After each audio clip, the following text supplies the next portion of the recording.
Alone in her room, a young girl sits down and begins reading a book.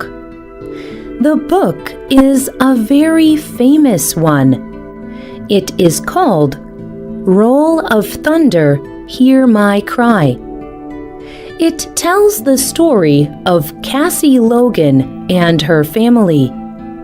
They live in the United States in the 1930s, and they are African Americans. In those times, the state of Mississippi had a severe problem with racism. The government allowed people to make life difficult for African Americans and people with darker skin color.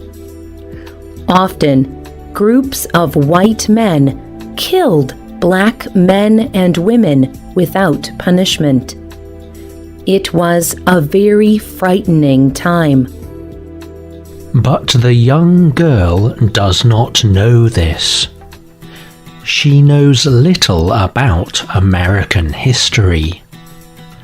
She is growing up many years later, in the 1970s.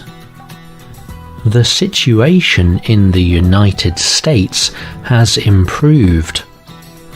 But reading the book helps the young girl understand Cassie Logan's fear and her other emotions. The girl reading is white. She lives in a very small town where there are no black people. But the book helps her see what it is like to be different. When she finishes the book, she is crying. That night, she tells herself she will never judge another person by what they look like. The book has changed her life. Today's spotlight is on how reading can help people understand each other.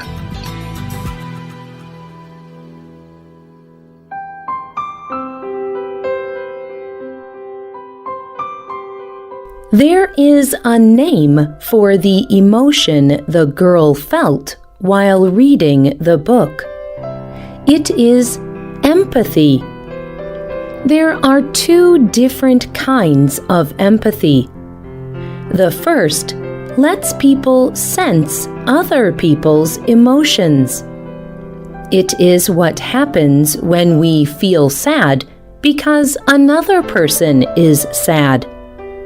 Or it helps us understand that a person is angry, even when they will not say.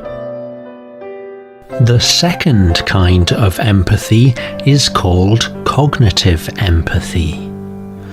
This is what happens when a person reads a book.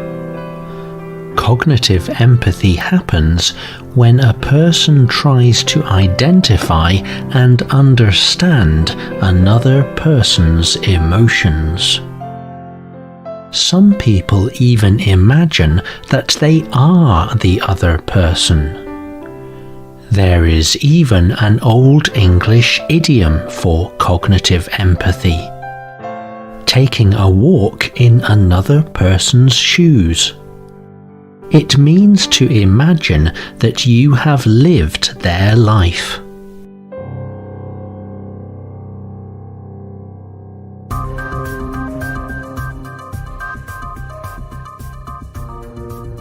Scientists do not yet know exactly what happens in a person's brain when they feel empathy.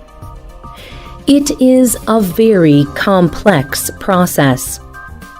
But scientists have observed it happening. They believe empathy involves a brain cell called a mirror neuron.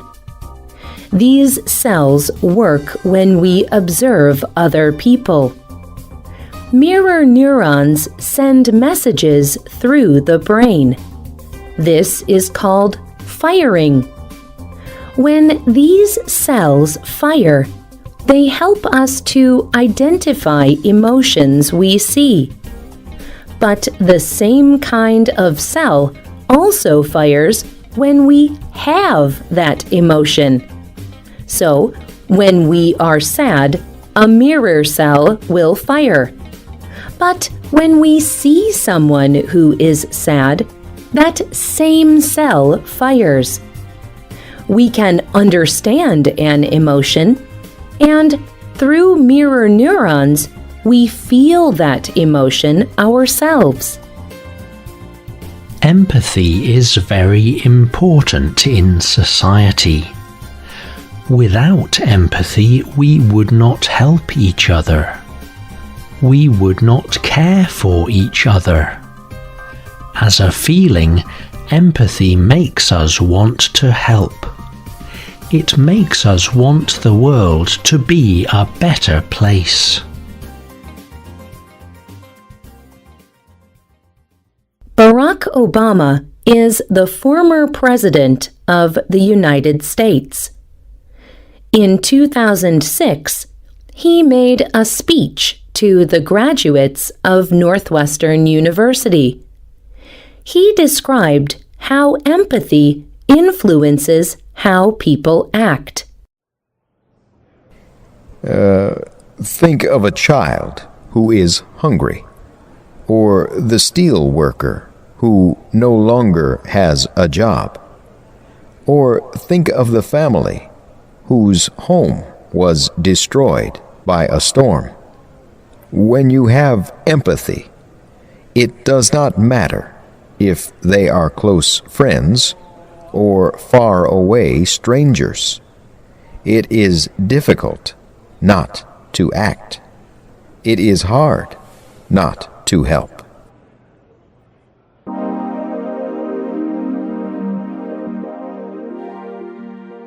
Most people have empathetic feelings, but people can train themselves to be more empathetic.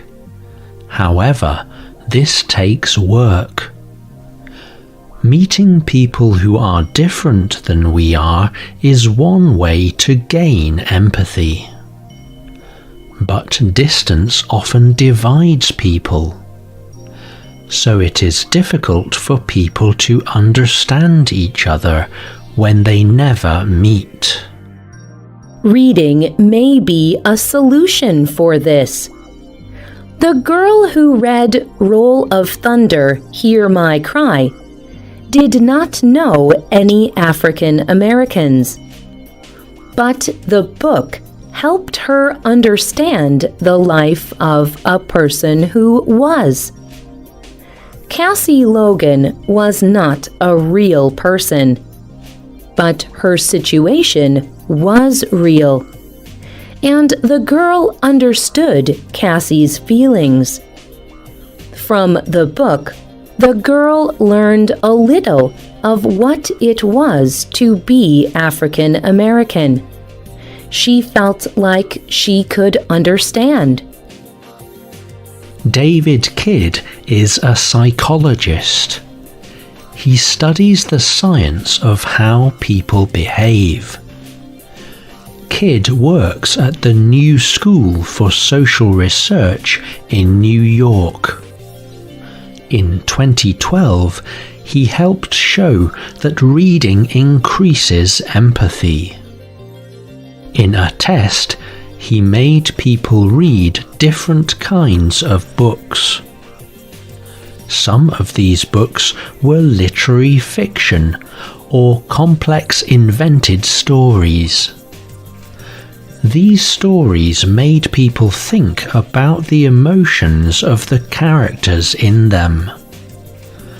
After reading these literary fiction books, the people were better able to understand what other people were thinking, and they could more easily identify emotions.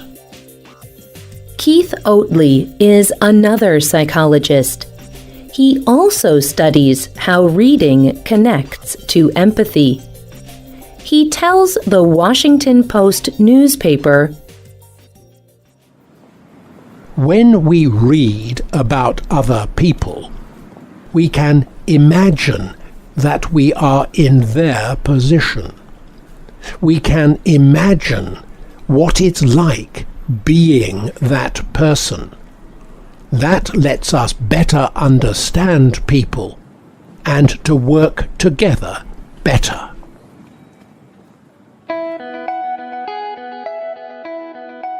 Many studies say that the effect of reading on empathy only works for complex fictional or invented stories.